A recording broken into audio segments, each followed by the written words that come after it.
کوئی آدمی آپ نے فرمایا اپنے پیٹ میں محسوس کرے، وہ جو میں نے کہا نا وسوسے، شک کسی حقیقت کو یا جس کو ہم کہیں گے یقینی چیز کو نہیں ہٹا سکتے، اس کے تعلق سے حدیث ہے، یہ صحیح مسلم کی روایت ہے. جب آدمی اپنے پیٹ میں ہوا محسوس کرے، ایسا لگ رہا کہ ارے وضو کر کے گڑبڑ ہو گئی، اور ایسا ہوتا ہی ہے، وضو کر کے اٹھو کہ گڑبڑ شروع ہو جاتی، ہوتی نہیں، وہ شیطان کا طہارت میں نہیں پکڑ سکا تو اب یہاں پکڑتا وضو میں، ارے وضو ٹوٹ گیا. آپ سن کروانے اب شک جو میں نے کہا نا، شک کسی یقین کو ختم نہیں کرتا، اس لیے حدیث رکھ رہا ہوں. آپ صلی اللہ علیہ وسلم فرمایا جب کوئی آدمی وضو کر کے اٹھتا ہے تو پیٹ میں ایسا لگتا ہے کہ ہوا خارج ہوگی، گیس پاس کر دیا اس نے. اب سنیے، آپ صلی اللہ علیہ وسلم فرما رہے اس کو اشکال پیدا ہوتا ہے، شک پیدا ہو جائے کہ اس کے پیٹ میں ہوا خارج ہو گئی، ٹھیک ہے یا نہیں، تو ایسا آدمی وضو کے لیے مسجد سے نہ جائے، دوسرا وضو نہ کرے. ایسا آدمی مسجد سے باہر نہ جائے یا دوسرا وضو نہ کرے. کب تک؟ جب تک کہ دو چیزیں نہ ہو جائے جو یقین کر رہی کہ یہ چیز ہوئی، آواز نہ سن لے یا بدبو نہ آ جائے، جب تک اس کا وضو باقی ہے. اسی حدیث کے بنیاد پہ میں نے کہا، اور فقہ کا اصول ہے کوئی شک کسی یقین کو زائل نہیں کرتا. یہ شک ہو رہا ہے وضو ٹوٹا، حدیث میں وضو جب تک نہیں ٹوٹا جب تک یقین نہ ہو جائے. اور یقین کے لیے دو چیزیں، ہوا خارج ہوئی نہیں، دو چیزیں ہو سکتی ہیں. فرسٹ پروف جو ہو سکتا ہے آواز سن لے، سیکنڈ پروف ہو سکتا ہے بدبو آ جائے، ورنہ وضو آپ کا باقی ہے، نماز پڑھیں گے آپ. مسجد سے نہ جائے، چونکہ نبی اکرم صلی اللہ علیہ وسلم مسجد سے باہر نکلنے کو منع کیا، کہا اسی وضو سے نماز پڑھو. اب شک کے بنیاد پہ وضو نہیں کرنا ہے، شک کے بنیاد پہ لمبے لمبے وضو پانی سے کرنا ہے، اور اس کے بعد وضو ٹوٹا بول کے بھی آپ کو نہیں کرنا ہے. یہ بات بھی حدیث میں کلیئر ہوگی، اس کی وضاحت انشاءاللہ میں آگے اور لوں گا. ٹھیک، اب آئیے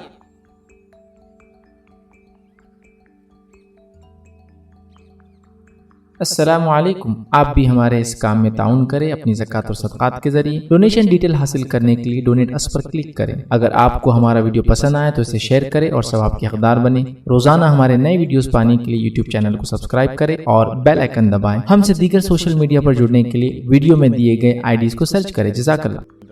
ہم لوگوں کا مسئلہ یہ ہے کہ جب بھی قرآن کے بارے میں، قرآن کے پڑھنے کے بارے میں کہا جاتا ہے تو میں سمجھتا ہوں اللہ رحم کرے، امت کے پاس 100 سے زیادہ وجوہات کسی بھی وقت ہوتی ہے، مطلب at any given point of time 100 سے زیادہ ریزن وہ کوٹ کر سکتے ہیں ہم قرآن کیوں نہیں پڑھ رہے.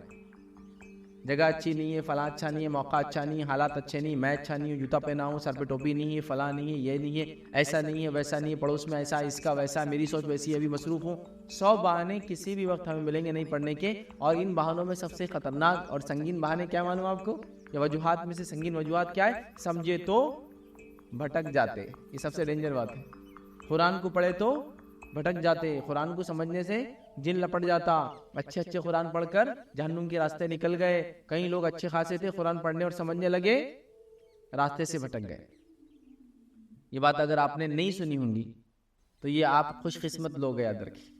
چونکہ میں نے اپنی بچپن میں، اپنے جوانی میں پوری اسی میں گزاری کہ قرآن کو صرف پڑھنا، سمجھنے کی کوشش کبھی بھی مت کرنا، اس لیے کہ قرآن کو سمجھنے سے انسان گمراہ ہو جاتا ہے. یہ بات بالکل میں نے کامنلی سنی ہے. میرے ابتدائی دور کے لیکچرز آپ سنیں گے تو میں نے بہت اس کا رد جب کیا تھا. جو لوگ جیسے جیسے گھٹیا اور فالتو دلائل لاتے تھے، سن کے بھی کبھی تعجب ہوتا تھا، اور آج ان چیزوں پہ غور کر کے آنکھ پر رونگٹے کھڑے جاتے کہ لوگ کیسی کیسی باتیں کرتے. ایک مرتبہ ایک صاحب نے جو اپنے آپ کو مفتی کہتے تھے، میں مذاق نہیں کر رہا ہوں اندر کی، علامہ مفتی، وہ کہنے لگے کہ قرآن کو پڑھنے سے لوگ گمراہ ہو جاتے ہیں. جب دلیل مانگیں گے تو انہوں نے ایک دلیل بھی دی، یضل بہ کثیرا، قرآن کی آیت سورہ بقرہ کی. اللہ اس کے ذریعے کئیوں کو گمراہ کرتا ہے. کیا دیکھو، بولا تھا نا میں قرآن پڑھنے سے گمراہ ہو جاتے ہیں، تو بہت تعجب ہوا. کیونکہ ہم لوگ تو بہرحال انگلش میڈیم سے پڑھے تھے، اور انگلش میڈیم کے پڑھنے کا ایک فائدہ تو ہوا تھا کہ بغیر حوالے کی تو کوئی بات پلے پڑتی نہیں تھی اور سمجھ میں آتی نہیں تھی. تو کہا بھائی ریفرنس کہاں ہے؟ جب انہوں نے حوالہ دیا، حوالہ لے لیا، تو ہم نے اتنا تو سننا نہیں تھا. پوری آیت پڑھی. پوری آیت یہ کہ اللہ تعالیٰ نہیں شرماتا کہ وہ اپنی کتاب میں ایک مچھر کی مثال دے. کہ تو یہودیوں نے مذاق اڑاتا، یہ کیا رب ہے تمہارا، مچھر کی مثال دیتا، مکھی کی مثال دیتا، اس کی مثال دیتا. تو اللہ نے جواب میں کہا کہ اللہ تعالیٰ نہیں شرماتا کہ وہ اپنی کتاب میں مکھی یا مچھر کی مثال دے. اور پھر آگے فرمایا اسی کے ذریعے، انہی مثالوں کے ذریعے یضل بہ کثیرا، اور بہت ساروں کو اللہ ایسا گمراہی دیتا ہے، مطلب حق پہنچاتا ہے، جب وہ نہیں مانتے گمراہ دیتا ہے. وَيَهْدِي بِهِ كَثِيرًا، اس کے بعد کی آیت کنٹینیو ہو رہی ہے، اور کئیوں کو اس سے ہدایت دیتا ہے. گمراہی نہیں دیتا ہے اس کتاب کے ذریعے مگر اس کو جو فاسق ہوتا ہے. تو خود آیت نے جواب دے دی. تو یہی تماچا پڑ گیا کہ آیت کے اندر کہ اللہ گمراہی دیتا ہے، ہدایت دیتا ہے اس کتاب سے، گمراہی نہیں دیتا مگر فاسقوں کو، تو اب تو پڑھنے والے کی نیت پہ قرآن کس نیت سے پڑھا اس کو وہ ملے گا۔ تو ہم نے مفتی صاحب کو دوسرے دن کہا آپ جس نیت سے پڑھتے اس آیت کا معنی ہے وہ آپ کو ملے گا، تو آپ کی گمراہی کی نیت ہے تو انشاءاللہ آپ کو گمراہی ملے گی، مجھے ہدایت کا میری نیت ہے تو مجھے ہدایت ملے گی۔ تو بہت تلتل ہو گئے تھے، ایک دم ایسے ہو گئے تھے کہ تم لوگ ایسے رہتے ہو، اری تری، سمجھے نا، برے برے الفاظ مسجد کے اندر چیخنا چلانا شروع کر دیے۔ ہم تو بہت ینگ تھے، بس مسجد سے بھی سلام کر کے نکل گئے، کیا کریں۔ تو یہ زمانہ تھا، تو قرآن میں غور اور فکر کرنا، پڑھنا تو ہے ہی، پڑھنے سے اوپر ہم جا رہے ہیں، ہم غور و فکر کی بات کر رہے ہیں۔ اور یاد رکھیے قرآن خود بار بار اپنے اندر غور و فکر کی دعوت دیتا ہے، یاد رکھیے بار بار اپنے اندر غور و فکر کی دعوت دیتا ہے، چونکہ قرآن میں غور و فکر امت نے چھوڑ دیا، اس کو پڑھنا اس کو سمجھنا امت نے چھوڑ دیا، اس کے اندر سے اس کے خزانے، اس کے اندر جو چھپے ہوئے چیزیں آتا کہ نکالنا چھوڑ دیے۔ پتہ نہیں زمین کے نیچے کی دفینوں کے پیچھے پڑے ہوئے ہو، آسمان سے جو گرنے والے دفینوں کے پیچھے پڑے ہو، مطلب جو آنے والا اس کے پیچھے پڑے ہو، جو خزانے اس کے اندر چھپے ہیں ان خزانوں کو ہم نے کھولنا، ایکسپلور کرنا، ڈھونڈنا چھوڑ دیا، یاد رکھے، جس کے نتیجے میں آج در در بھٹک رہے ہیں اور در در پر جا کے مانگنا پڑ رہا ہے، بھیکاری بن چکے ہیں۔ لیکن جہاں غور و فکر کر کے ہم دنیا میں نجات پا سکتے تھے، جس میں غور و فکر کر کے قوموں نے نجات پایا ہے، جس میں غور و فکر کر کے قوم عروج پر آتی ہے، جس کو چھوڑ کر قوم زوال کی طرف جاتی ہے، یاد رکھیے وہ کتاب کو ہم نے چھوڑ دیا۔ یہ کتاب خود اپنے اندر غور و فکر کی دلیل ہے، یاد رکھیے۔ آئیے نبی اکرم صلی اللہ علیہ وسلم کی ایک روایت میں سناتا ہوں ابن حبان کی، جس میں اللہ کے رسول صلی اللہ علیہ وسلم خود دعوت دے رہے ہیں قرآن میں غور و فکر کی۔ آئیے نبی اکرم صلی اللہ علیہ وسلم جو ہے کے تعلق سے ایک واقعہ آتا ہے، واقعہ اس طرح سے کہ عائشہ رضی اللہ عنہا جو ہے نبی اکرم صلی اللہ علیہ وسلم کے پاس تشریف فرما تھی، اور ایک رات نبی اکرم صلی اللہ علیہ وسلم خیام کرنے لگے، نماز کے لیے کھڑے ہوئے، بہت لمبا خیام کیا، اور پھر فرمایا عائشہ آج مجھے چھوڑ دو، میں اپنے رب کی عبادت کرنا چاہتا ہوں۔ مطلب عائشہ رضی اللہ عنہا کی باری تھی رات کی، تو کہا آج مجھے چھوڑ دو، آج میں اپنے رب کی عبادت کرنا چاہتا ہوں۔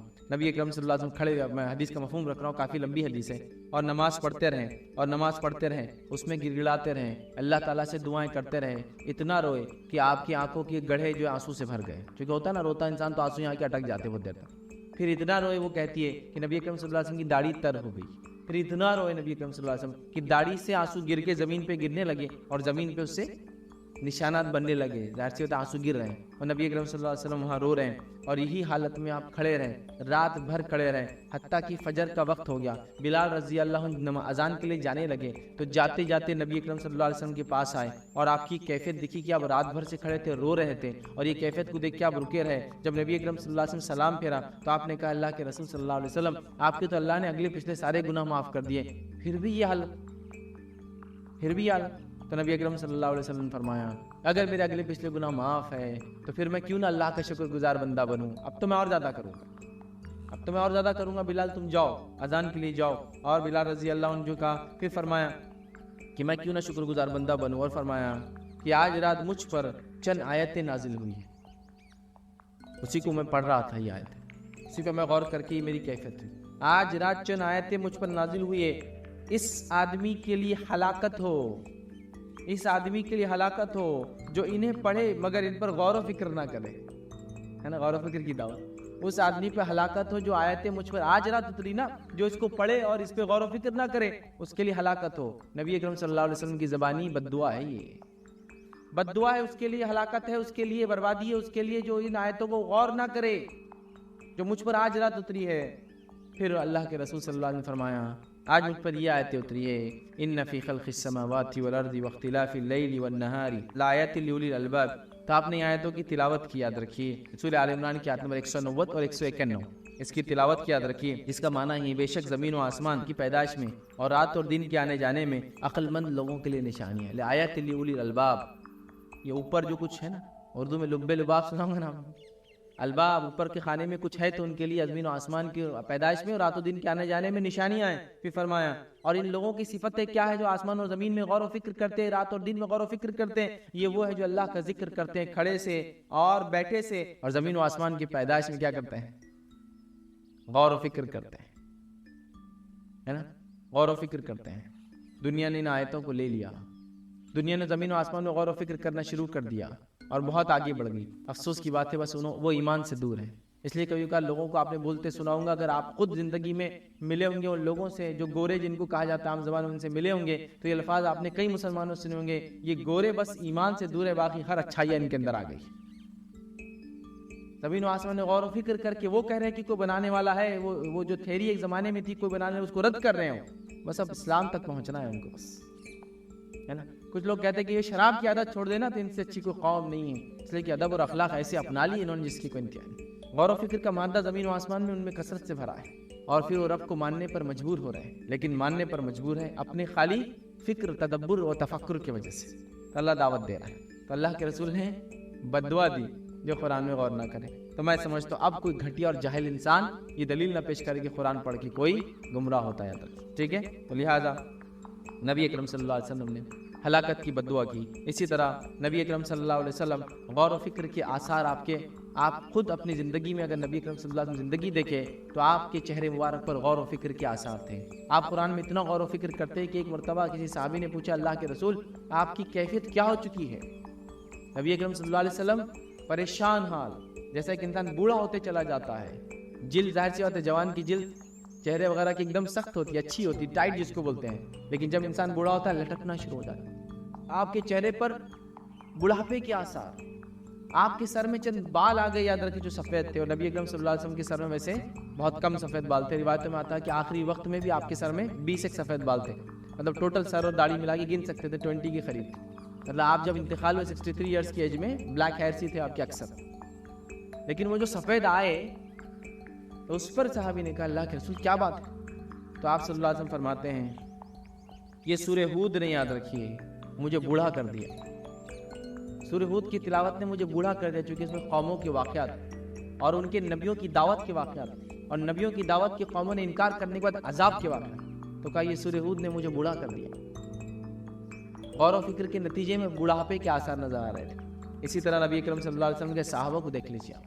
صحابہ قرآن میں اتنا غور و فکر کرتے ہیں. ابوبکر صدیق رضی اللہ عنہ کے تعلق سے آتا ہے یاد رکھیے، کیوں تو بڑے نرم دل تھے یاد رکھیے. ان کے تعلق سے آتا ہے کہ جب قرآن پڑھا جاتا تو ان پر یہ کیفیت طاری ہوتی کہ کثرت سے روتے تھے.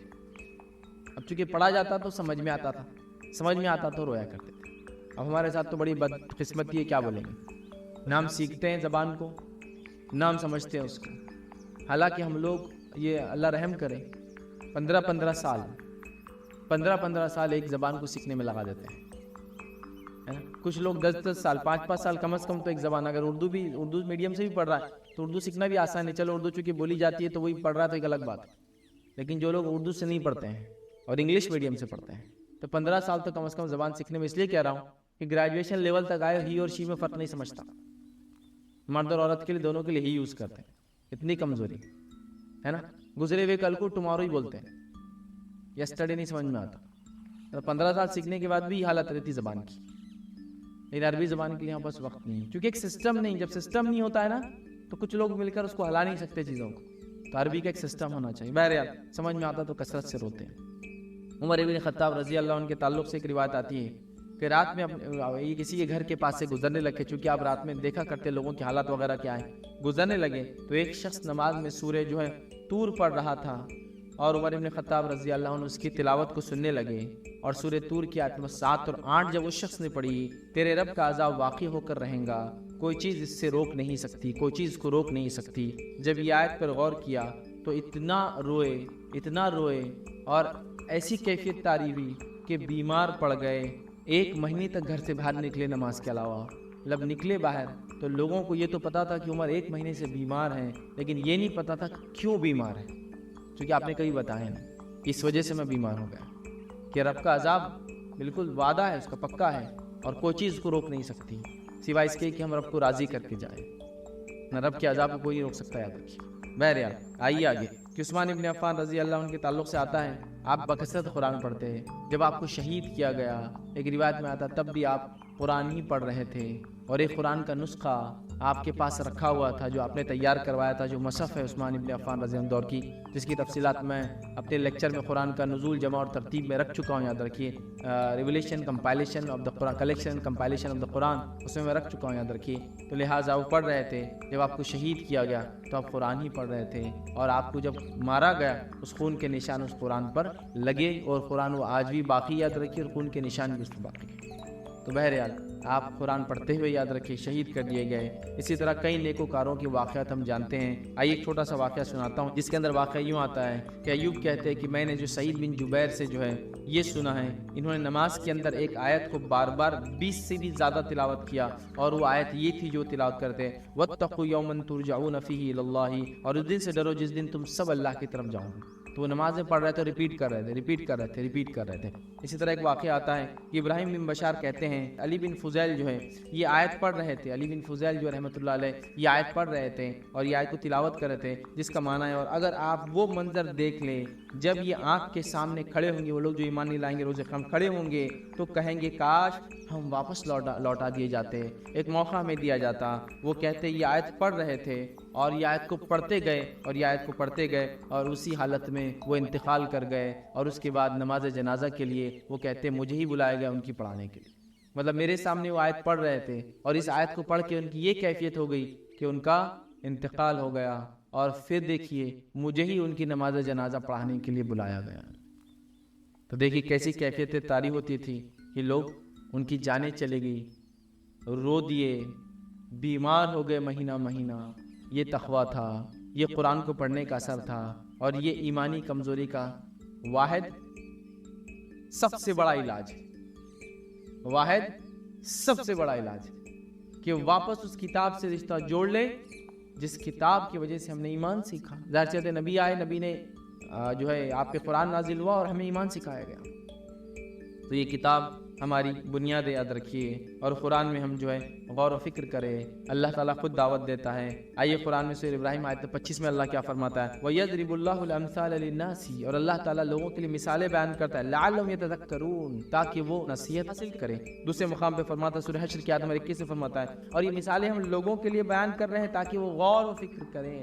تو یہاں بھی جو ہے غور کرنے کی دعوت دی گئی، تو قرآن ہمیں غور و فکر کی دعوت دیتا ہے۔ آئیے علامہ ابن قیم الجوزی رحمہ اللہ ایک بڑی اچھی رہنمائی ہماری کرتے، اور رہنمائی کے الفاظ میں آپ کے سامنے دہراتا ہوں۔ وہ بیان کرتے ہیں کہ قرآن کے ذریعے دل کی سختی کا علاج کرنے کے لیے 2 چیزیں لازم، دل کی سختی ایمانی کمزوریوں کا علاج کرنے کے لیے قرآن سے اگر کرنا ہے تو 2 چیزیں لازم ہیں۔ پہلی چیز کیا ہے سن لیجئے، قرآن پڑھتے ہوئے اپنے دل کو دنیا سے نکال کر آخرت میں لے جائے، اور تصور کریں ان سارے مناظر کا جو مناظر قرآن بتا رہا ہے، جب تم مطالعہ کر رہے ہو انہیں اچھی طرح سمجھے اور ایسے جانے جیسے میرے ساتھ یہ معاملہ ہونے والا ہے۔ پہلا کام کرنا ہے، جب پڑھ رہے ہو تو غور کر کے اپنے آپ کو اس آیت میں ڈبا لینا ہے، اور وہ سب سوچنا ہے میں اپنے اوپر لاگو کر کے یہ شاید میرے ساتھ ہو رہا ہے۔ پہلا کام یہ کرنا پڑتا ہے، تو دلوں کے زنگ دھل جاتے ہیں، ایمانی کمزوریاں نکل جاتی ہیں۔ دوسرا کہتے ہیں دوسری چیز جو کرنا ضروری ہو کیا ہے، دوسرے نمبر پر قرآن کے معنی اچھی طرح سمجھنے کے بعد سوچے کہ یہ سب کیوں بتایا جا رہا ہے، آخر کیوں بتا رہا اللہ یہ واقعات پرانے، سوچو اس پر۔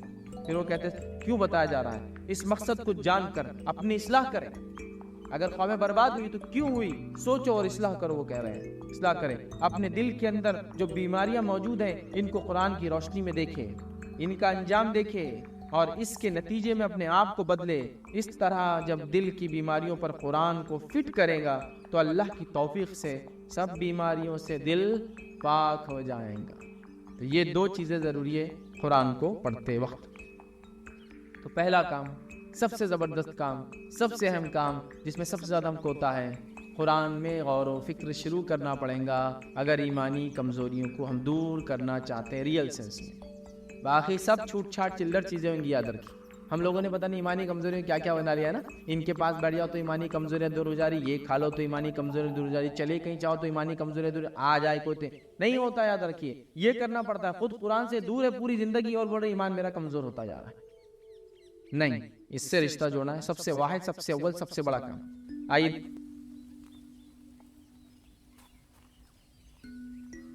السلام علیکم، آپ بھی ہمارے اس کام میں تعاون کریں اپنی زکات و صدقات کے ذریعے ڈونیشن ڈیٹیلز کے لیے ڈونیٹ پر کلک کریں۔ اگر آپ کو ہمارے ویڈیوز پسند آئے ہیں تو اسے شیئر کریں اور سب کے حقدار بنیں۔ روزانہ ہمارے ویڈیوز کو پانے کے لیے ہمارے یوٹیوب چینل کو سبسکرائب کریں اور بیل آئکن دبائیں۔ ہم سے دیگر سوشل میڈیا پر جڑنے کے لیے ویڈیو میں دیے گئے آئی ڈی کو سرچ کریں۔ جزاک اللہ۔